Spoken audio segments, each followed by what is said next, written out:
Good evening out there. How you guys doing tonight? It's Mike, and I'm back again with the Soberheadz start of the day, and I have Soberheadz message of the day, and I have my good brother with me, John. JJ is in the building. He's on here with me tonight, and we're about to get into our message of the day, and we got a real good message today. I decided to we're gonna take it to the basic text, and we're gonna read about who's an addict. And I'm telling you, bro, I was first of all, how you doing, bro? My bad, man. How you doing, man? I'm all right, man. I'm doing better. You know what I mean? Yeah, Started a yeah. little diet, down 10 pounds, so I'm feeling myself Word right up, word now. up. Yeah, yeah, I see your neck looking all yeah, skinny over there, yo. I see you your know, joint. I see that's your it. joint, man. You know, How that's coming for you? I mean, it's good, man. You know, it's just a lot of protein. You know what I mean? So just Yeah, trying to eat right. yeah. You know, wifey got me trying to, eat right. Yeah, So I just got my blood work back, bro. That joint looking yeah, good. That cholesterol came down to where it's mhm. supposed to be at. So no more. I had to cut the fried foods and I started working out and swimming. You know what I mean? More cardio. And it did Okay, the trick for me, but I'm not stopping. I'm keeping going, bro. You that's know what I what's up. mean? So everything is good. How the wife hand holding up, man? I know she went through tough loss recently. How she I holding mean, up, it was funny because she always says she's not going to speak when she gets to these events. And man? then the Holy Spirit move her, and she's always the first one to speak, and she Yeah, always got a yeah. message, that's deep Yeah, for it's dope, them. You man. know what I'm saying? And it's That's dope, almost like man. what you said when my mom passed away. It's just sometimes when we go through things, family just need to show up. You know what I mean? And Yeah, yeah. You just make gotta sure be you're there. all right. So she's Yeah, doing all right now, so can't complain. indeed, indeed. So tonight, bro, I decided to take it over to the NA book and go into Who's an Addict. Read over it, read a couple of the paragraphs and whatever the Holy Spirit has us touch on that hits Hmm. us when we reading it. But I read it like I do it with my group all the time at my job, and Hmm. this joint is to me is different, a little different than the NA big book. Like this joint is more in your face, like calling you out, like this is what's going on. You know what I mean? It's real easy to understand because you know Hmm. sometimes the AA book it could be, now I wouldn't say riddles, but it's like the more you read it, the more you understand it. Hmm. You know what I mean? Because of the older language sometimes. But this joint, nah, this straight in your face, man. Straight in your face. So we about to get at it and just chop it up about it, man. That's why I love Okay. doing this, so we can really just chop it up, man. All right, who's an addict? It says most of us do not have to think twice about this question. We know our whole life and thinking was centered in drugs in one form or another. The getting and the using and the finding ways and means to get more. We live to use and we use to live. Very simply, an addict is a man or a woman whose life is controlled by drugs. And I also like to mention that alcohol is a drug. We are people that are in grip of a continuing progressive illness whose ends are always the same: jails, institution, and death. Those who have found the program of Narcotics Anonymous do not have to think twice about this question: who is an addict? We know the following is our experience. As addicts, we are people whose use of mind altering, mood changing substances cause a problem in any area of our lives. Addiction is a disease that involves more than the use of drugs. Some of us believe that our disease was present long before the first time we used. Wow, bro. Crazy. What you think about what you think about this so far? I mean, it's deep. You know what I mean? Definitely deep. You know what I'm saying? Like I already wrote something down. We live to use and use to live. You know what I mean? Mm, Like that one right there was. Whew. yeah, chime in on that for a second. What you got about that, John? I mean, we live to use. You know what I'm saying? Like when Mm, I know when I was alcoholic. You know what I mean? Like I just woke up every day. Like I had mm, to have that drink. You know what I'm saying? That's uh-huh. what I thought living was. You know what I mean? Like that Mm-hmm. was my whole idea. If I wasn't drunk, then I wasn't living. You know what I'm saying? Like Mm-hmm. you gotta make that make sense. You know what I'm saying? And it's just like so many times we get consumed with the drug or with the addiction. We act like that's just human nature, and it becomes a part of our everyday life. You know what I'm saying? So like, Wow. once you go through recovery or withdrawal, you feel as if you can't, if you don't have a drink, you're gonna die. You know what I mean? Yeah, So, yeah, 100%. you know what I I've mean? been So there. that's what for me, that living to drink, what I mean? The hardest part was going through the recovery, just doing having the DTs and everything like that, and just Mhm, feeling like if I don't drink, I'm gonna die.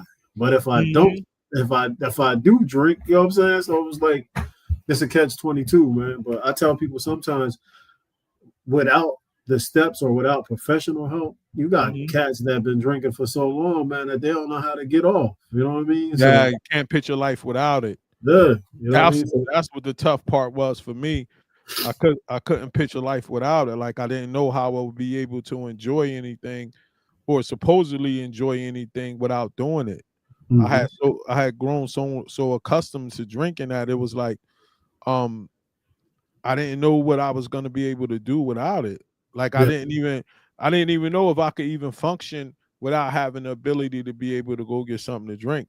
yeah. And then it got to the point to where uh tipsy at least was the new normal. Hmm. Now it was abnormal to be sober. It was abnormal to have nothing in my system, and I started feeling more uncomfortable with something not in my system than I did with something in my system, and that let me know right there that I had a problem. But of course, during that time, I didn't realize it was a problem, but the Hmm. problem was already there because I couldn't really feel comfortable without having something in my system. You know what I'm Yeah. saying? So it says most of us did not consider ourselves addicts before coming to Narcotics Anonymous program. As long as we could stop using for a while, we thought that we were all right. We looked at the stopping, not the using. As our addiction progressed, we thought of stopping less and less. Only in desperation did we ask ourselves, could it be the drugs? Wow. That's right. Wow. And I know people hear us laughing. We're not making fun of us, but when you in this recovery thing and you start reading and then you'll laugh because you think about how this was you and you remember your time. So when we're laughing, we're not making fun of people that's struggling. We're talking and we're laughing about what we used to do. Oh, yeah. And You we at see a stage yourself in the now that mirror. yeah, when you see yourself in the mirror like that was me. Now Mhm. what you got for that joint right there, bro? So to stop using for a while was something crazy because, like I said, I was in the basketball business. You know what I mean? And Mm-hmm. you know, obviously, you traveling with kids and stuff like that. So, I mean, during the basketball season, the first half of the season, I wouldn't drink. You know what I mean? Mm-hmm. From like Mm-hmm. January to April, and Mm-hmm. then once April came, I made up for all the drinking that I missed from January to April. You know what I mean? You know, I can so relate. in my mind, I thought I could control when and how I drink. You know what I mean? Mhm, mhm. It started off as like, okay, if I'm not going to drink, I'm gonna drink. What was that stuff called? A duels, old Yeah, duels. old juice, yeah, yeah, You know but what I it's mean? just like it tastes like beer, but it ain't Yeah, beer. yeah. And then I'm like, all right, I'm gonna go drink me some pineapple and ginger ale or something, and it ain't got no alcohol in it, but Uh-huh, uh-huh. not realizing that is turning my sugar up through the roof. You know what I mean? So, Mm, mm. uh, so you try to make, uh, you try to make, what's the word I'm looking for? You try to make things look like you're drinking. You know what I mean? So like when Mhm, I'm mhm, out in a mhm. club, I'm trying not to drink. Instead of me just having a glass of water, now I'm gonna have me a little shot glass or something with some pineapple and Wow, crazy, yeah, just so I can yeah, fit in. You know what I mean? yeah. And then I heard you say something about being desperate. You know what I'm saying? Yeah. Once you get to that point of like I can't control it, and I tried to do it because I thought I could stop. You know what I mean? I Mhm, always stopped mhm, for 100 days, and I mhm. wasn't drinking. I was drinking up duels, and I wasn't drinking hard alcohol, or as you would say, if I'm drinking wine, I'm just I'm all right. You know what I'm saying? Like, but there's no such thing as being all right. I mean, once I had that first drink. even with the substitutes, it Mm-hmm. became obsession. You know what I mean? So like if I drunk 12 beers, then I would drink 12 old dudes. What's the difference? You know what I mean? Like Mm-hmm. Mm-hmm. if I would have, 12 Hennessy's, now I'm having 12 cranberry juices. And it just, like I said, health wise, it just wasn't a good thing. So, Yeah, they say the biggest problem with being alcoholic is we we can't enjoy it and control it at the same time. no. If we enjoying it, we can't control it. Hmm. And if we gotta control it, we can't enjoy it. So the problem is we can't get both of them, and that's what drives us crazy. But the um just understanding that it's so hard to stop once I got started, man. Hmm. That's what made it where it was like, yo, I gotta do something because the it was dope that you had those jolts of sobriety where you could really try to do this for a month. Yeah. Yeah. Like I wasn't going down that road. It wasn't none of that. Like it So let me, wasn't none of let that. me, Like it was. let I me might ask you get this, man. hold Yeah. on. I might can get like 2 or 3 days if I was sick, Yeah. like physically sick for like a cold or the flu or something Uh-huh. like that. Or if I had like a super bad hangover, I might could get a day and a half or A something day like and that. a Maybe a deuce pushing it. You know what I mean? But half. Uh-huh. I wasn't definitely just saying woken up one day and say, all right, I'm gonna go a whole month of just drinking cranberry juice or dews. Hmm. Maybe because I wasn't a beer person, I only drunk beer to like chase. You know what I mean? Like I Yeah. couldn't Yeah. drink like a case of beer and just keep drinking beer and get drunk. Nah, I was the other kind of alcoholic. I needed the liquor that just hit me. Boom. You get what I'm I saying? was, So what you wanted I to was the ask? worst. I said I was the worst because I would drink whatever you put in front of me. But Yeah, I yeah. think the question I want to ask is probably more for the viewers that's watching out there tonight. Like, what was 24 hours in the life of Mike Mountain when he was an alcoholic? Like, what was that like? Mm. Um all right, I'm gonna pick like one of the worst days. I would get up, at the end. I would get up. I make sure that I heard my wife off. My wife at the time, I heard her off to work, like telling her to hurry up and this and this. You know what I'm saying? Saying little things, not coming crazy at her, nothing like that. Then I hope that I got like a couple of those pineapple Ciroc airplane joints in the basement and still in the box. Only Mm-hmm. need like 3 at first. That I saw those 3, I was good. Then I give me some ice. I'll pour it in there. Now this like 8 o'clock. I'll drink that to 9 o'clock. Then the liquor store open. Mm-hmm. Then I go to the liquor store. Then I get, and this was the routine when I get there. I get another box, and it'll be a this homeless guy in front of the liquor store all the time, and he knew I was coming, so he'd come there around that time, and I would go, and the liquor store had the cups with ice already Mm-hmm. in the styrofoam cup with Mm-hmm. ice already in it. So I would buy them, and then I would take like 3 out and pour it in the ice thing, and he'd be waiting by my window of my truck. And I give him the 3 things, and he'd just toss it in the garbage, and I give him a couple of dollars. Like every day. This will be I don't know why I just didn't throw it in the garbage myself, but Yeah. that was our thing. You know what I mean? And then I go home and then I drink and I talk to my friends and watch Drink Champs. Mm-hmm. And about 11:30, I'll be super bodied. Then I order some junk food for like pizza and chicken cheese steaks and stuff like that. Then Mm-hmm. I'll go to sleep, pass out, go to sleep.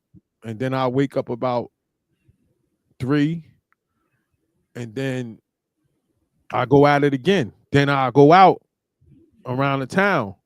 Then I go to like bars and like HK and all of that kind of stuff. And Mm-hmm. then I had some ungodly stuff going on that I ain't gonna get into on here, but you Yeah. know what I'm saying? Like, so Yeah. but that was the day. And then at night, I'll be in there for the nightcap, and then I'll try to make it upstairs and they started getting harder and harder to get out the basement, like to make it upstairs. And I put myself in danger. I could have really hurt myself or killed myself if I would have fell backwards. I mean, that's the scary part. When you really look back and say how many times you could have hurt yourself. You know what I mean? Yeah, Like, yeah. I think about how many times I Yeah. got behind the wheel. Yeah. Blow up. You know what I mean? Like, Yeah, that's why I did a story about the grace that he gave us. You know what I mean? The grace, yes, like to be here, that we ain't kill nobody or get killed. mm-hmm. You know what I mean? So, all right, here we go. We did not choose to become addicts. We suffer from a disease that expresses itself in ways that are antisocial and that makes detection and diagnosis and treatment difficult. Whew. My disease definitely became antisocial, bro. Like, you know what's crazy? Like, it started and many people out there that's watching it that have been through this can probably relate. Even you can relate. It was like in an instant, I went from partying in clubs in Vegas, clubs, dreads, and all of that kind of stuff, to in the snap of the fingers, I was in the basement isolating, drinking by myself. Mm. Like instantly. You get what I'm saying? It was like a blur in between. You know what I mean? Definitely. Like you can relate to that kind of thing where it got to the point to where you started isolating and you was drinking by yourself. Oh yeah, because the people I was drinking with couldn't keep up with me no more. That's what I was telling you. You know what I mean? You had to start changing friends. That's it. My boy was talking about that today. When we started to change, when you started to see that, I remember going to the place HK and there used to be like 5 guys in there mm-hmm. when there was really nobody in there. And then I went in there once and I saw them and I started drinking. Then I went in there another time on a different day. I saw them, I started drinking. And then by the third time, I became number 6. It just seemed like every time that you know what I'm saying? That's how real this thing gets. You never thought that you would be that person on a Monday at 2:00 in the afternoon. I used to live across the street from a bar, so I was just like, wow. Yeah. I would wake up the bar. Matter of fact, when I worked at the bar at the time when I was drinking, I wake up at 9 o'clock, go open the bar, and I'm drinking with the first person that come through the door. You know what I mean? Mm-hmm. And as I used to joke with the Indians, they don't believe in no breaks. So I'm working from 9 to like 2 in the morning. And I'm just drinking, you know what I mean? Like when I would close the shop up at 11, I'm opening up the bar just for me and my friends so we can continue to drink more. You know what I mean? Not to mention I got to get up at 8 o'clock to come reopen the store and do it again. You know, so you said something that was deep, and it was like, you think you can control when you think you can control the situation, but you really have no control.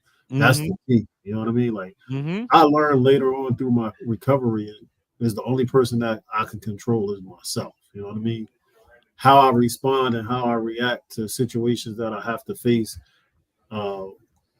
sober in 2025 is different. How, you know, when I first started, you know what I mean? Like, you know, I was on this journey for a long time. There's been hills and valleys and ups and downs. You know what I'm saying? And like I said, it's been 90 days. It's been, you know, 6 months. How many days? How many times do you feel like you had it in your heart that you really wanted to stop? I think every time I wanted to stop, I really had it in my heart that I could stop. You know what I'm saying? Real? Yeah. But the thing was every time I got convinced that this is something I could do, one thing triggered me to fall back into drinking. You know what I mean? So whether it was somebody dying and, you know, you go to the funeral and then they drink it, or, you know, you might have your own personal demons that you're dealing with. So you try to drink it away. You know what I mean? It wasn't, like I said, it wasn't until I gave my life to God, you know, I said I couldn't do this no more without you, that, you know, I became sober. So.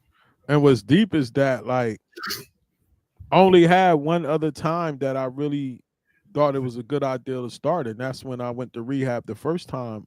But when I went in there, once I got out of detox, that that changed, and it was weird. Like I was gung ho going into detox, and then once I got out of detox, it was like I was rebellious to all the rules. Once I got to the regular rehab, I was like rebellious to all of the rules. I just everything was irritating me. I was mad. I was like, and then I'm like, you the one brought yourself here. Like, why you acting like this? So then I'm like, you the bad addict now. Yeah. So then I'm like, yo, y'all, I can't have my laptop. I can't do this. I'm just barking, but I wasn't ready. Yeah. And then I was like really trying to like find a reason to make myself to be different. And then when I heard the amounts they was drinking was different from the amounts that I drank, I found what I was looking for, and I was able to compare myself out, which was a mistake. You feel what I'm saying? But it goes to show, but I didn't have those other times like you. Like I always thought it was going to be like it was in the beginning. So that's what kept me going, even though the beginning was long ways gone.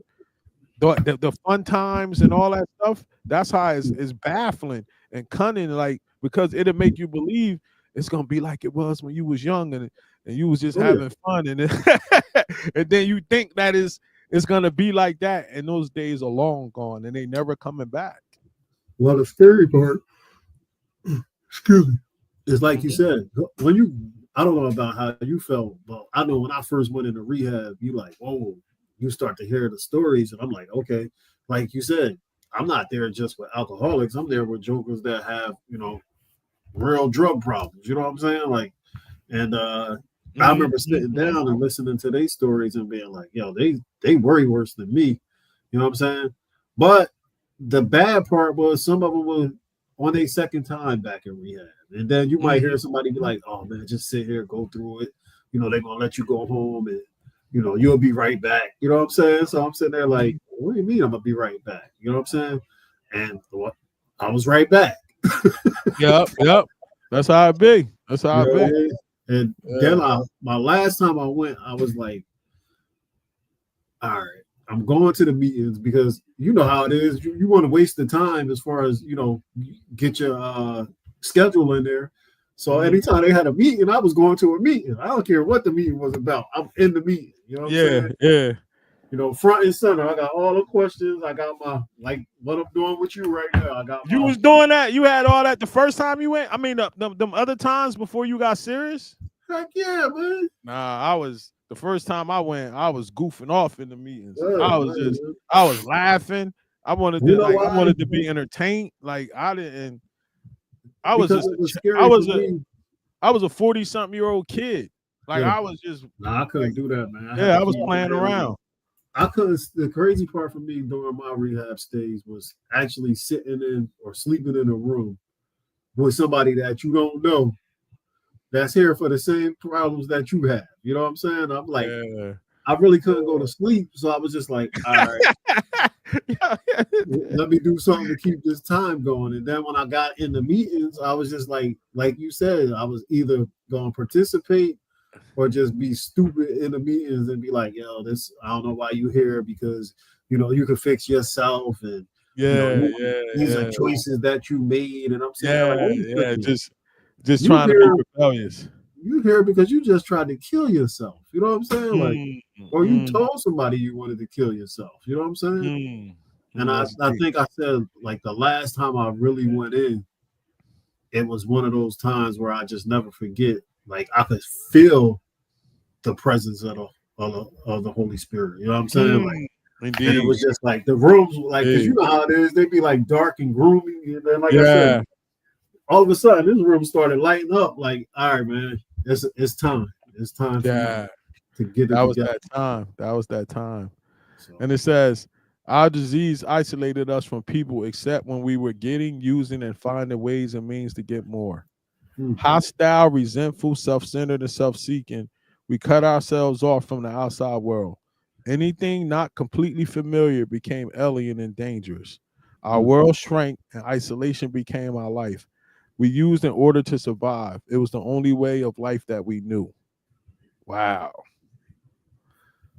That's crazy. Hostile, resentful, self-centered, and self-seeking. South Wow. Seeking. Talk about it, brother. What you got for that? What you got South for that? Seeking was crazy, man. I can remember going to basketball tournaments, excited to coach, but more excited to get out of there to go to party after the game. You know what I'm saying? Like, Oh, so every oh. time we would go to an AU event, I'm sitting there like, okay, the longer it takes us to play this game, the longer I gotta wait to have a drink. Oh, You know what I'm saying? So, wow. like you Wow. said, and then you talk about the environment. You know what I mean? So, like Mhm. in those environments, it's like every time I went somewhere and I got together with other coaches, it was like, well, meet me at the bar after the game. You know what I'm saying? Mhm. You know, the game was over at 2 o'clock. We don't play again until the next day. Now I'm sitting at the bar from 2 o'clock to, you know, Time to go to sleep. yeah. And I now I gotta remember, get yeah, up and do it again. that dictated where I was gonna stay. Yeah. You Like had to have a bar. You had to have a the bar in the hotel if yeah, the hotel and the yeah. and what we was doing that night dictated where I was gonna stay when especially when I went out of town and I was working for other people, Oh like yeah. doing the like writing and doing that Mhm. stuff. Oh, the nightlife was lit because I knew as soon as I get done of that day, I'm gonna go to the room. I'm gonna rush through the articles. You know what I Mhm. mean? Especially when I got good at it, then I knew Oh I yeah. could do that quick. Then once I got done, I knew I was hitting the town. No matter what place we was in. You get what I'm saying? Then you start getting those regulars that you knew from that town. Like Mhm. year after year, they know you coming in. You know what I'm saying? Oh yeah. And then especially the nationals at Hampton and Mhm. down there in Orlando, like the 12 and unders Oh and yeah. all that, and Orlando the 14 and unders, and then Boo Wim start having those super regionals and then the D2 and D3s. I was living at Boo Wim's down there. Shout out to the those clubs down there, man. I used to go to that. What's that club? The Alley. Yo, the Alley was crazy in Hampton, bro. Like that was one of the craziest clubs I ever went to. Shout out to anybody in the chat if you want to get in the chat and that been to the Alley before. The Alley was crazy. Man, that whole stretch from Yeah, Chesapeake that was crazy. to That was crazy. Norfolk, man, like at that time, it was crazy. Yeah, yeah, I down mean, I there was. remember when AAU was trying to, go into inner cities just to get, to Mm-hmm, bring business. Like I'll never forget when they did it in Detroit, Little Rock, Arkansas. You know what I mm-hmm. mean? Memphis, Tennessee. You talk about places that you take chances with your life going to nowadays, man. Yeah, yeah. But I'll never How did forget. you? Go ahead. Go ahead. What you was about to say? No, I was just gonna say I'll never forget. Like for me, the the amount of alcohol that was involved. You know what I'm saying? Like, Yeah, yeah, and then yeah, I started reading like coaches getting knocked for driving while drinking or yeah, just going to yeah, different events, man. And you like, yeah. whoa. I, I mean, I got asked to speak one time, and I'll never forget. My wife was like, "Hey, you can't drink until you finish speaking." You know what I Mm, mean? And once I spoke, I mean, I'm talking about as soon as I put the mic down, mm-hmm. I was on. I went from 0 to 60. Yeah, yeah. That's what you You was know, waiting for, it's and the crazy. Man. hostile, resentful, just angry about everything, man. We cut ourselves from the outside world. Yeah, I started. That was definitely towards the end of my joint. That's Mhm. when I really started isolating in the basement and all that kind of stuff. You Let know me what ask you this: when you was going through your situation, I'm saying? uh, do you think the isolation was more from the people that didn't believe that you was innocent, or it was just like, It was the isolation was it came from like the closer it was like when they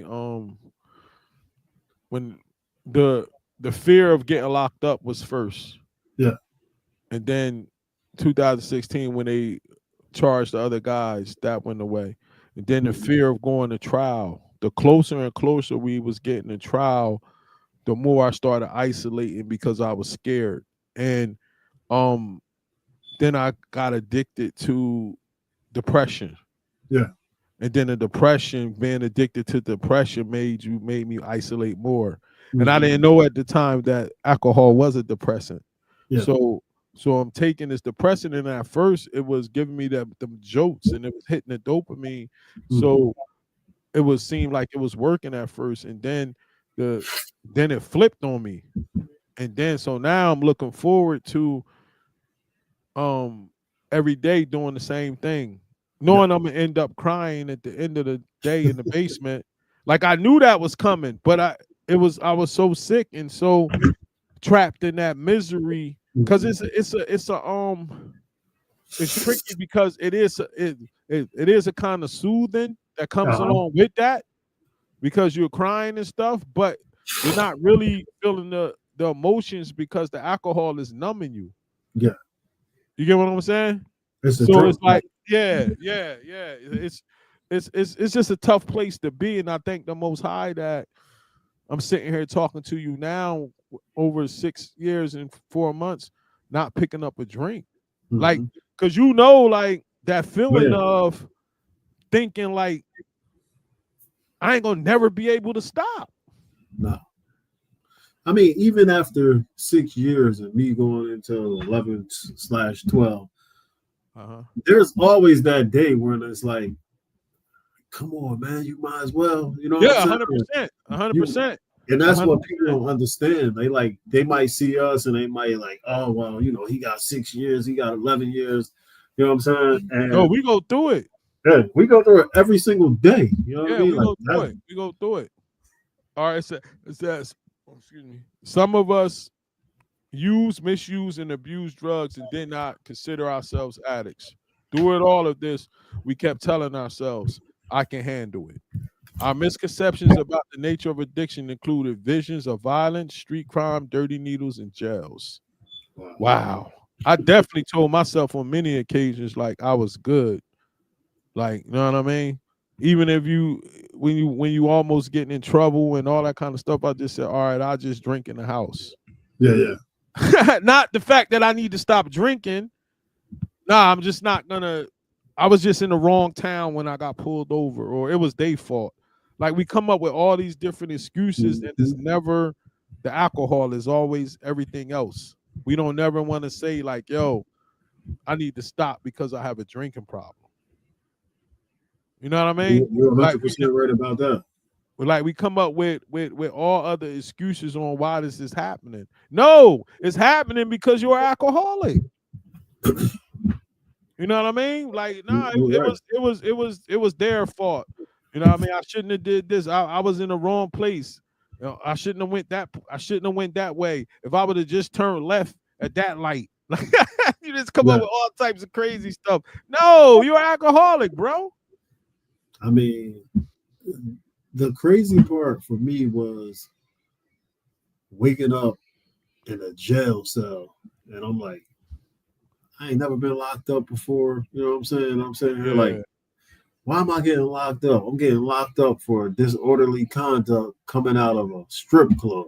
You know what I'm saying? And I'm like, I gotta go to jail in Neptune. And then I get to Neptune and I'm talking mad stuff. They was like, okay, you want to talk stuff? All right, we'll send you to the county. You know what I'm saying? I'm sitting there like, man, I ain't scared of no county. Now I wake up and I'm sobering up in the county. And I'm like, how am I sobering up? Because it's 4 degrees in here. I got on a t-shirt. You know what I'm saying? And I'm sitting here like, I'll never forget when I went into the county, and one of the inmates was like, yo, what you doing here? And I'm like, okay, it turned into what you doing here. To now I'm starting to see some of my former students like, yo, man, what are you doing here? You know what I mean? Wow. And I'm like, it's that control thing. And I said, this is when I knew I had a problem.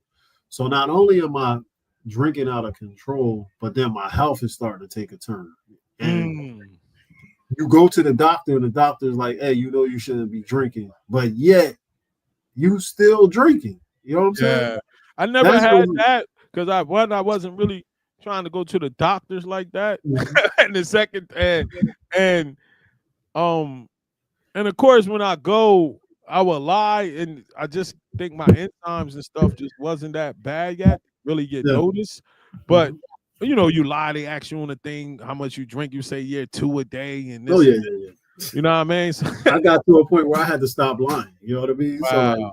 and Wow. then it was like, even when I found out, like, hey man, your blood pressure high, it was like, okay, well, if I take this pill after I drink, then my blood pressure fine. Mm. And I'm like, There go that. the, There go the that stuff that you rationalization. do to try to Rationalize. rationalize, Yeah. it's Yeah. crazy. Man. Yeah. When our addiction was treated as a crime or moral deficiency, we became rebellious and was driven deeper into isolation. Some of the highs felt great, but eventually the things that we had to do to continue using reflected desperation. We were in the grip, we were caught in the grip of our disease. We were forced to survive any way that we could. We manipulated people and tried to control everything around us. We lied, stole, cheated, and sold ourselves. We had to have drugs regardless of the cost. Failure and fear began to invade our lives. Wow. That's deep. I told you this joint hit you in the face. Oh like yeah, like the NA, they don't be playing, bro. They hit you right in the face, bro. I see. It's deep, man. Let's look at this one. He said that some of the highs felt great. Some of the highs felt great. Yeah, but eventually the things that we had to do continue to using reflected depression. I mean desperation. See, one thing I'm gonna say about like us being in a I know for me being in a basketball game and Mhm. having the ends, like the means, Yeah, never really got to the point to where like I had to steal to get liquor. nah, I had to do, you know what I mean? yeah, Like we would have probably killed ourselves drinking yeah. because we had the means. Oh, because you You had know what all. I'm saying? Yeah, I mean, Yeah, it was like, you had the whole. You had the golden corral of alcohol every time you went to a yeah, store. yeah, yeah. So we didn't really have to like get to that point to where it was like desperate or we was drinking like and it's not bragging or anything, it's just what the facts of what was going on. We Yeah, never had to get to the point to where we was drinking like the cheap liquor from the gas station or the like that kind of thing. You know what I mean? So that part like I don't relate to that part, but I understand about manipulating people and trying to mhm, control everything around me. yeah. I definitely did that. You know what I'm saying? So, I mean, I'm reading something right now, and it talks about the reward system. You know what I'm saying? It Mm-hmm. says drugs and certain behaviors can flood the brain's reward systems with dopamine, Mm-hmm. reinforcing the behavior and making it more likely to be repeated. Mm-hmm. And that was the thing. You know what I mean? Like, hey, if I could cheat on my wife one time and not get caught, then I'm gonna keep doing it. You know what I'm saying? Mm-hmm. If I could, drive home drunk and not have an accident, I'm gonna keep doing it. You know what I'm saying? Mm-hmm. So those type of behaviors, they wasn't looked at as punishment. They actually looked at, you start glorifying that. Hey man, can't nothing stop me what I'm drinking. You know what I'm saying? Yeah, Like yeah, that be that how it actually lies to your brain exactly. and have you thinking that you're unstoppable and you could do whatever you Mhm. want. Yeah, yeah. One aspect of our addiction was our inability to deal with life on life terms. We tried drugs and combinations of drugs to cope with a seemingly hostile world. We dreamed of finding a magic formula that would solve our ultimate problem, ourselves. Damn. It's The crazy. fact that we could not use any mind altering or mood changing substances, including marijuana, alcohol, successfully, drugs ceased to make us feel good. Wow. We tried drugs and combinations of drugs to cope with a seemingly hostile world. And that's what I did. I definitely couldn't accept life on life terms when I Mm-hmm. was going through what I was going through. So I used the alcohol to try to help me escape from the world.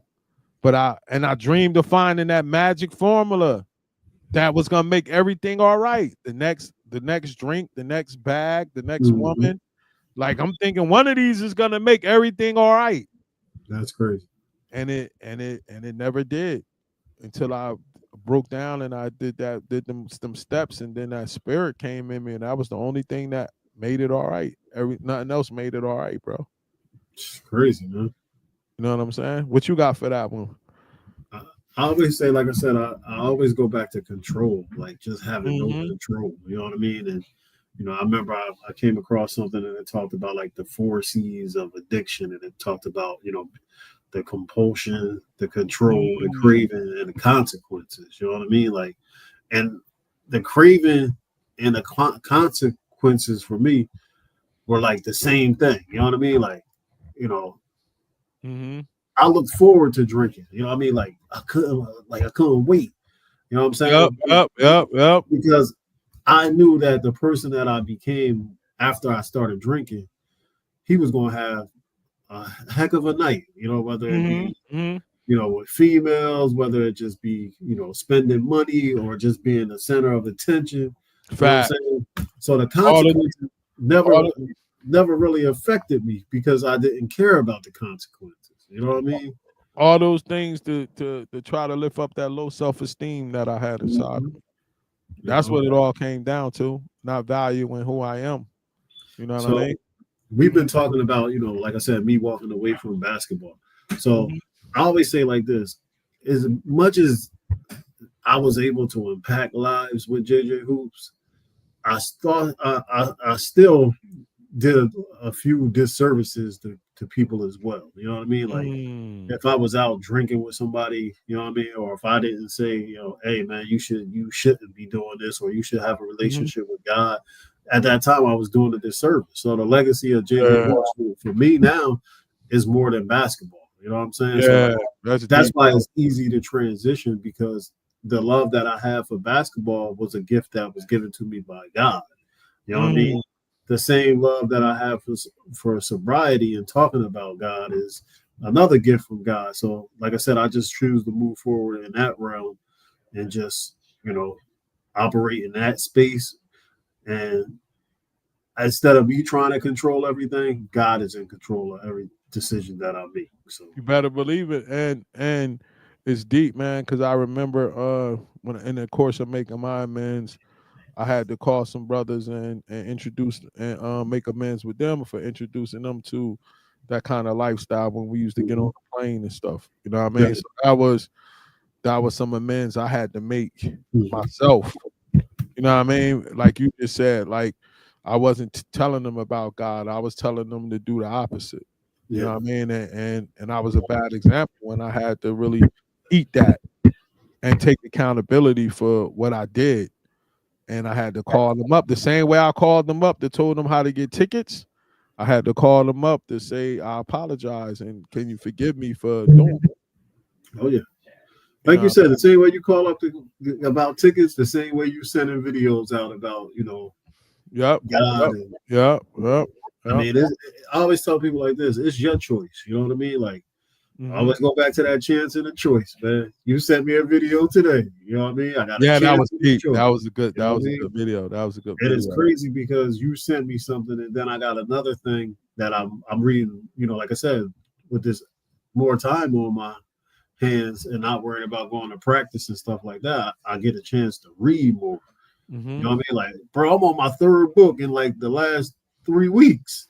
That's what I'm talking about, You know what I'm bro. saying? Like, this is That's what crazy. I'm You know talking what I about. mean? I Like, love how you enlightening yourself. I love how with Al at, he need to get on here. My boy in the pool now swimming.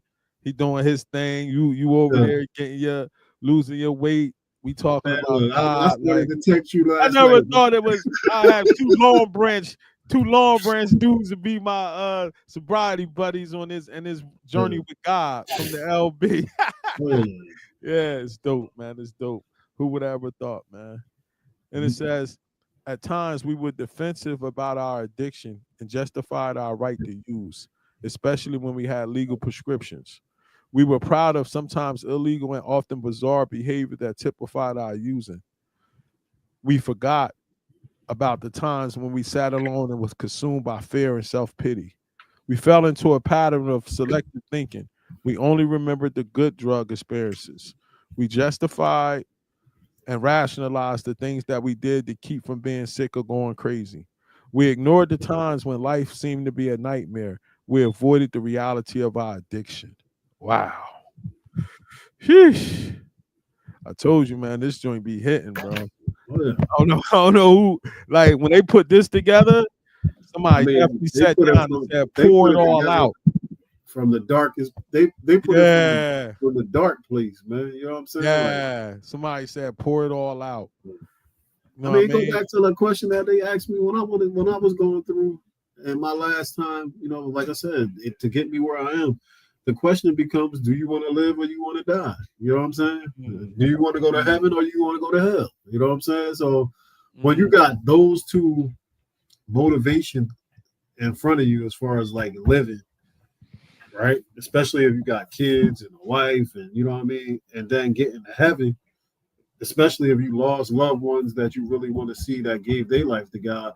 The only way that you can get to heaven is through the Son. You know what I'm saying? So like, you know, that's why my wife always she has this way of saying things that sometimes I just be looking at her like, "What you talking about?" She always tell people like, "I just want to see you get to heaven."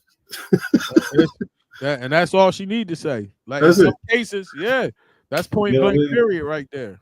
No, I'm Point not blank going to go period. back and forth with you. I just want to see you get to heaven. Yeah. You know what I But mean? this part is deep. We were proud of the sometimes illegal and often bizarre behavior that typified our using. We forgot about the times when we sat alone and consumed by fear and self-pity. So they're talking about when you coming from the bar, you already was drinking, and now you drinking and driving, you got the music Mhm. blasting. But then when you get home and the alcohol is starting to wear off, then it turns to the sadness and the self pity that was in the Yeah, infamy. You get what I'm saying? But when we wake up the next day, we don't remember the fear and the self pity. We remember blasting the music, driving, driving while you was sipping in the car. yeah. That's crazy. You get what I'm saying? Oh yeah, He yeah. said we justified and rationalized the things that we did to keep from being sick or going crazy. Wow, bro. Yeah, they went hard. They went hard Oh, for yeah. this one, man. They went hard for this one. We probably could do like, let me see how many pages on this one, because we might could split it and do 'cause I think this one got a few pages. No, it ain't that bad. We could go through. Yeah, so what you think, man? I mean, I think this is what people really need. You know what I mean? In order to get to a Yeah. place where you want to stay sober or give your life to God, it takes work. You know what I'm saying? Hmm. Like Hmm. the same type of work that you was doing to self please and you know self serve it's the same type of work that you need to put in to stay sober. You know what I mean? So Mm. this thing right here make you like but it's like right here with this. You know what I'm saying? Yeah. It says higher mental and emotional functions such as conscience and the ability to love were sharply affected by our use of drugs. Living skills were reduced to the animal level. Mm, Our spirit was broken. The capacity to feel human was lost. These seems extreme, but many of us have been in this state of mind. mm, We were constantly searching for the answer, that person, that place, or that thing that will make everything all right. We lack the ability to cope with daily living, and our addiction progressed.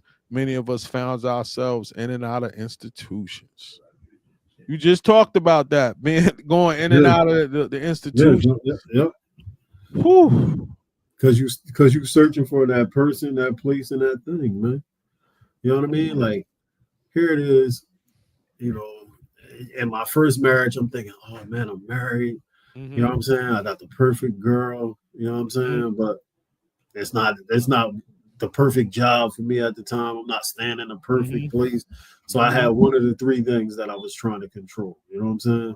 Mm-hmm. Then I'm going in relationship after relationship with the same mindset. I have to have control of these three things. You know what I mean? Like I gotta have a good place to live. I gotta have a good job. You Mm-hmm. know what I mean? And it's just like you start to you start to live life according to what alcohol is telling you life should be. Yeah, yeah. It's like I heard that before. Like at first you celebrated your success with the alcohol as Mhm. you climbed up, but then you started to lower your expectations of yourself Yeah. according to the alcohol. But you said it best. You celebrate. Mm. You celebrate. Hey, I just got a promotion. I'm gonna call everybody Mhm. else. We going out. We gonna get rich. You know what I'm saying? Mhm. Uh, I just got fired. I'm calling everybody up. We're gonna go out and get lit. You know what I mean? So it ain't no balance. You just like anything Yeah. that happens, good or bad in your life, you have to have that drug there in order to justify it. You know what I mean? Like, it wasn't like, oh man, I just got a new job. I'm gonna go Hmm. to revival for a whole week. I'm gonna fast and pray. You know what I'm Hmm. saying? Like, I'm not gonna give the glory to God because God had nothing to do with it. It was all me. That's your mindset when you in the world. You know what I'm saying?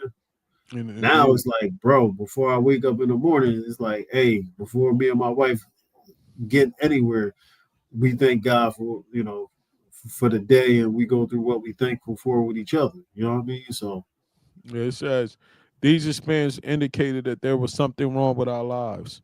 We wanted an easy way out. Some of us thought of suicide. Our mm, attempts were very feeble and only helped to contribute to our feelings of worthlessness. We were trapped in the illusion of what if only, and just one more time. When we did seek help, we were only looking for the absence of pain. Whew. Yo, yo, that's deep right there.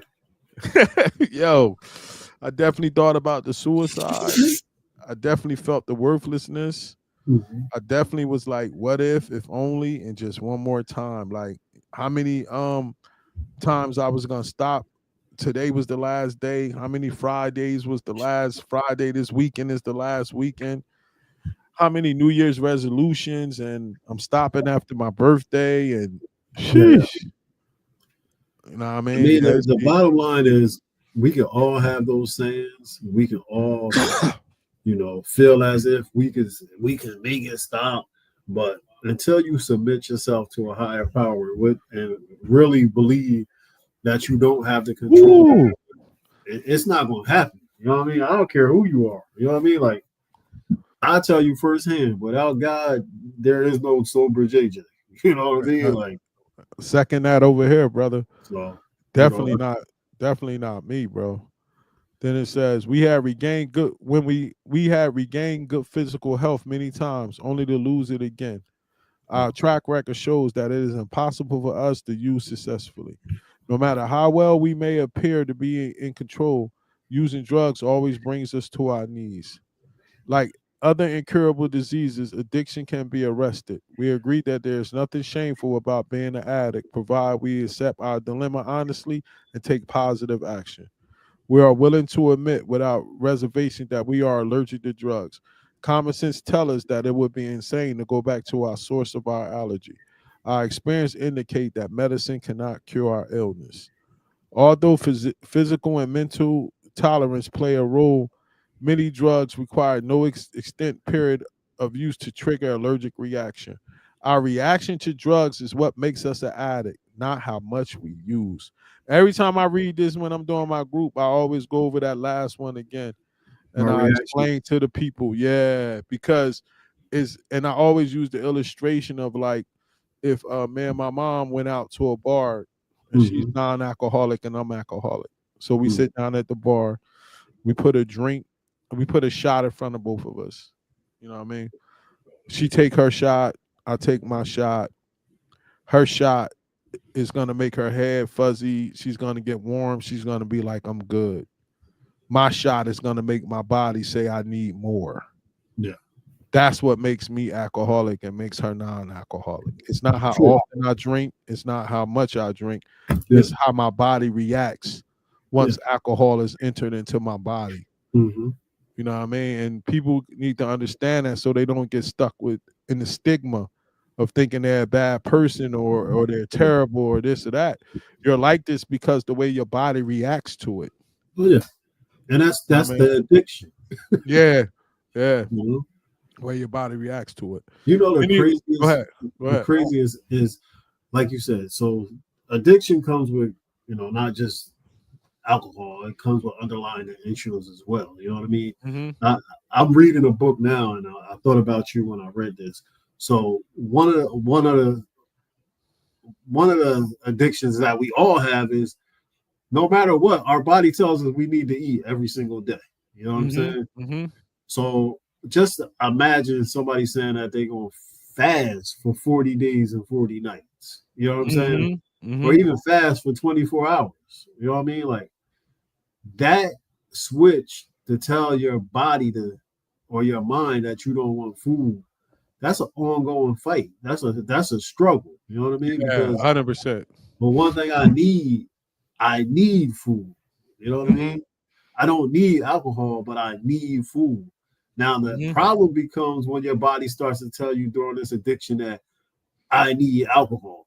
You know what I'm saying? Like Mm. so now The your physical craving. alcohol Yeah. is more important than your food. You know Yeah. what I It was mean? Like definitely in the end. I was definitely drinking in the morning before I ate. yeah, 100%. so you're not even 100%. thinking about eating because you said to Ooh. yourself, How if I many? got $50, right? Uh-huh. I'm gonna spend $47 on drinking, and I'm gonna go get me a $3 bundle from McDonald's, and that's gonna Wow. sober, that's gonna sober me Or up. how many times you was at, keep it real, how many times you was at a cookout and your wife or your girlfriend was trying to get you to put something on your stomach and you was like, wrap it up and just take it home because you ain't want to stop drinking. That's I it. know, like, yeah, yeah, yep, You yep. know? That's how deep it get. Yeah. Many of us did not think that we had a problem with drugs until the drugs ran out. Even when I know I always laugh when I read that part too. Hey, yo, you be drinking and then you just start Yeah. Who, picking up the who got bottle it? like we gotta go to the liquor Who got store, it? Who man. got it? Yeah. Even others told us that we had a problem. We were convinced that we were right and the world was wrong. We use this to believe and justify our self-destructive behavior. We develop a point of view that enabled us to pursue our addiction without concern for our own well-being or the well-being of others. We begin to feel that drugs were killing us long before we could ever admit it to anyone else. Whew. We noticed that if we tried to stop using, we couldn't. We suspected that we had lost control over the drugs and had no power to stop.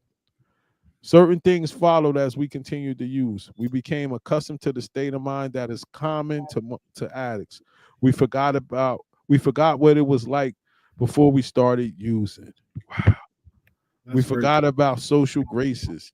We acquired strange habits and mannerisms. We forgot how to work. We forgot how to play. We forgot how to express ourselves and how to show our concerns for others. We forgot how to feel. Now Mm. that paragraph is deep. Oh yeah. We forgot what it was like before we started drinking. They ain't lying, bro. Like how I'm living now, Yeah. I wasn't like this since I was 18, bro. Like to go this many years sober, you get Hmm. what I'm saying? Like I heard a person say before, it was funny too. He said, I had 17 years sober before, then I turned 18. Right. Wow. You know what I'm saying? Then, Yeah. like, after that, I never got 6 years straight without drinking since I was Oh, 18 years old. You get what I'm saying? So this is the it's longest I ever been. yeah, that's what I'm saying. So since now to be doing this now, like I forgot who this person was. That's how deep this get, man. You know what I Mm. mean? He said we acquired strange habits and mannerisms. We forgot how to work. We forgot how to play. We Definitely. forgot how to express ourselves. Yeah. Wow. I mean, Wow. you the angry drunk, you know what I mean? Or you the sexual drunk, or you the, Yep. Or you you the know, person that's trying to be super nice to everybody and oh give your yeah. money away, like all that kind of stuff. Yeah. While using, we lived in another world. We experienced only periodic jolts of reality or self-awareness. It seemed like that we were at least two people instead of one, Dr. Jekyll and Mr. Hyde. We ran around and tried to get our lives together before our next run. Sometimes we could do this very well, but later it was less important and more impossible. In the end, Dr. Jekyll died and Mr. Hyde took over. Mm. I remember when this happened with me when I retired because I started when I first retired I was able to start drinking late in the afternoon. Hmm. You know what I'm saying, like 3-4 o'clock, and Yeah, then yeah. 4 o'clock turned to 2 o'clock, then 2 o'clock turned to 12 o'clock, then twelve Mm. o'clock turned to 10 o'clock, and then it's 9 o'clock in the morning. You get what I'm Yeah. saying? Oh yeah. So that's when Mr. Hyde just took over my life. You know what I'm saying? It says each of us has a few things that we never did that we cannot let These things excuse us to use again. Some of us will feel lonely because of difference between us and other members. This feeling it makes it difficult to give up old connections and old habits. See, that thing that we never did before, I never experienced blackout. And at a time, I was in a meeting and I really looked it up on my phone to try to figure out a way not to be an alcoholic. That's how sick this thing is, bro. Like, since I never experienced that, I really like looked it up when I was in a meeting on my phone. Does every alcoholic have to black out? That's sick. You're in an AA meeting and you're gonna look that up on your phone. Like that, like I had like 6 months sober. Then I went to a meeting and I heard this guy say he never blacked out. And then that he caught my attention because I found somebody that was like me. And then he said he went to a meeting and he this guy said that he never blacked out and he went out and he blacked out the first time he drunk and he almost killed somebody. And he said he went up to that guy and told him he needed to hear that. And I told him I needed to hear that. You see how like tricky this thing is, bro? Like it will forever make you think that you could do it. You know what I mean? You getting tired out? You want to finish this tomorrow? Hello? I can't hear you. Yo, I can't hear you. Can you hear me? Yeah, I hear you now. I said the worst blackout I had, man, was I actually got drunk. Mm-hmm. Drove to my parents' house. Why? I don't know. And I got my own place at the time. So I'm like, what in the world am I doing? And I woke up butt naked on my parents' bathroom floor. Yeah. My Wow. mom was like, what are you doing? You know what I'm saying? Like, Yeah, that blackout. I never experienced that. That's what but that's how dangerous this thing could get, man. yeah. Shoot, it's crazy, man. And we got like 2 more pages and we done. It says All at right, first man. we were using it in a manner that seemed to be social or at least controllable. Mm-hmm. We had little indication of the disaster that the future held for us. At some point, it says, hold up, I messed up. Because this where it get good at. Hold up. It says at some point, our using became uncontrollable and antisocial. This began when things were going well and we were in situations that allowed us to use frequently. This was usually the end of the good times. We may have tried to moderate, substitute, like you said, or even stop using, but we went from a state of drug success and well-being to complete spiritual, mental, and emotional bankruptcy. Wow. This rate of decline varies from addict to addict. Whether it occurs in years or days, it is all downhill. Those of us who don't die from the disease will go on to prison, mental institution, and complete demoralization as the disease progresses. Mm. So when I said that, and when I was able to use it frequently was when I retired. Yeah. So now I'm in the house. I don't even know the day of the week. Every day is Friday. Mm. You know what I mean? Because I don't got nothing to do. You know what I'm saying? What you think about that? I mean, that it became uncontrollable, antisocial, and that that it just spiritual, mental, and emotional bankruptcy. Well, that part right there is deep. You know what I mean? Because part of becoming an addict is losing that disconnect from God. You know what I mean? Talk about it. You don't have no relationship, and then the devil becomes the alcohol, and then everything that comes with the alcohol is good. You know what I mean? Like, the money. That was deep right there, boy. The power. That was deep right there, boy. But even that's why they call that alcohol. They call it alcohol spirits. That's deep right there. What you just said. Because even while you're alone in the basement, you still going places in your mind. You know what I'm saying? Like, or on your phone. Yeah. And this alcohol, you don't have to. Wait a minute, I don't have to physically touch a woman right now in order to please. Oh, now the alcohol is taking me places where, I don't have to go outside my comfort zone. Nobody's watching me do what I'm doing. I can do it how many times I want to do it. You know what I'm Yeah, saying? yeah. So, I always tell Wow, people like that's this: deep. the consequences of being an alcoholic is we still have to say, whenever we go to a meeting, my name is John and I'm an alcoholic. You know what I'm That's saying? deep. That's deep. I don't stop becoming an alcoholic. You know what I mean? Because the Mm, day I stop becoming an alcoholic is the day I fall back into, saying that I can mm, control everything by myself. mm. You know what I'm saying? So Love that. I wear that with a badge. You know what I mean? A badge of honor. Like, hey man, my name is John and I'm an alcoholic. But God, you know what I'm saying? Mm-hmm. I always say I read a book last week and it said, you know, do an exercise when you feel like you might be struggling with something. And it Mm-hmm. said take a deep breath and say, when you take a deep breath in, say I cannot. And I Mm-hmm. was like, okay, I cannot control uh how I feel about certain situations. And then Mm-hmm. it said take another breath in and breathe out and say Jesus can. Jesus can Mm, control how I feel about certain situations. So, I mean, mm, that's where I'm at in my life. You know what I mean? Like until you truly give your life over to God and say that I need Him in my life every day, all the time. mm-hmm. You can't manage the sober life. You know what I mean? Like Yeah. I could Talk tell you about about the steps. I could tell you about this, but if you don't put God in it, whoo. I can't tell 100. you. Yeah, exactly. Drugs has given us the feeling that we can handle whatever situation might develop. We became aware, however, that drug usage was largely responsible for some of the worst predicaments. Some of us would spend the rest of our lives in jail for a drug related crime.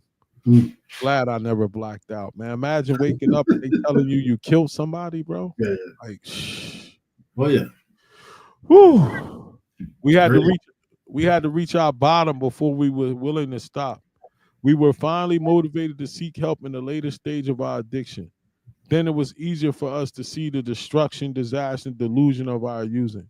It was Mm. harder to deny our addiction when problems were staring us in the face.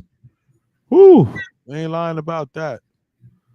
Some of us first saw the effects of addiction on the people close to us. We were very dependent on them to carry us through life. We felt angry, disappointed, and hurt when they found other interests, friends, and loved ones. We regretted the past, dreaded the future, and weren't too thrilled about the present. After years of searching, we were more unhappy and less satisfied than it was when it all began. Wow. Our addiction enslaved us. Our addiction enslaved us. We were prisoners of our own mind and condemned by our own guilt. We gave up the hope that we would ever stop using drugs. Our attempts to stay clean always failed, causing us pain and misery. As addicts, we have an incurable disease called addiction. The disease is chronic, progressive, and fatal. However, it is treatable disease. We feel that each individual has to answer the question, am I an addict? How we got the disease is not of no immediate importance to us. We are concerned about recovery. We begin to treat our addiction by not using. Many of us sought answers but failed to find any workable solution until we found each other. Once we identified ourselves as addicts, help became possible. We can see a little of ourselves in every addict and see a little of them in us. The insight lets us know, help one another. Our future seemed hopeless until we found clean addicts who was willing to share with us. Denial of our addiction kept us sick, but our honest admission of addiction ended us to stop using. The people at Narcotics Anonymous tell us that they are recovering addicts who have learned to live without using drugs. If so, you could too. The only alternatives to recovery are jails, institution, dereliction, and death. Wow, bro. When you really think about like what he blessed us to pull us out from, Mm-hmm. the despair, the destruction, the like in many years we was in it, ain't no telling where we'd be right now, bro, if it No, wasn't for the most high grabbing us exactly. and pulling us out, man. And not only the actual part of the using, the putting the Mm-hmm. physical substance in our body, the way we was thinking. like the thought process Oh of yeah, like it becomes mind, you know what I body, mean? and soul, man. You know what I Yeah, mean? yeah. Yeah. So, bro, man, I want to thank you for going through this, going through the Who's an Addict with me tonight, bro. Hey And man, you know you got me up way past my bedtime, man. I know, we about to I pray out, sleep at man. 7:30. I feel you. I'm gonna pray out, man. Right. Higher, sure, higher. Bahashem Yeshaya Wakadash. Father, the Son, and the Holy Spirit in Hebrew. Father, thank you for bringing me and Jay on tonight to read Who's an Addict. I hope and pray that somebody out there receives this message. And if so, let that be your will. All these blessings we ask in your son, Yeshaya Hamashiach, who is Christ. We pray. Amen. Amen. All right, bro. Thanks for coming on. Appreciate you, I bro. appreciate it. Appreciate you too, Uh, man. Thanks for tuning in tonight, man. It was a good lesson. And Who's an Addict? Yeah, that joint, the NA book hit hard right between the eyes. It was a good read. I want to thank you guys for coming on and sharing this moment with us, and enjoy the rest of your night. Shalom.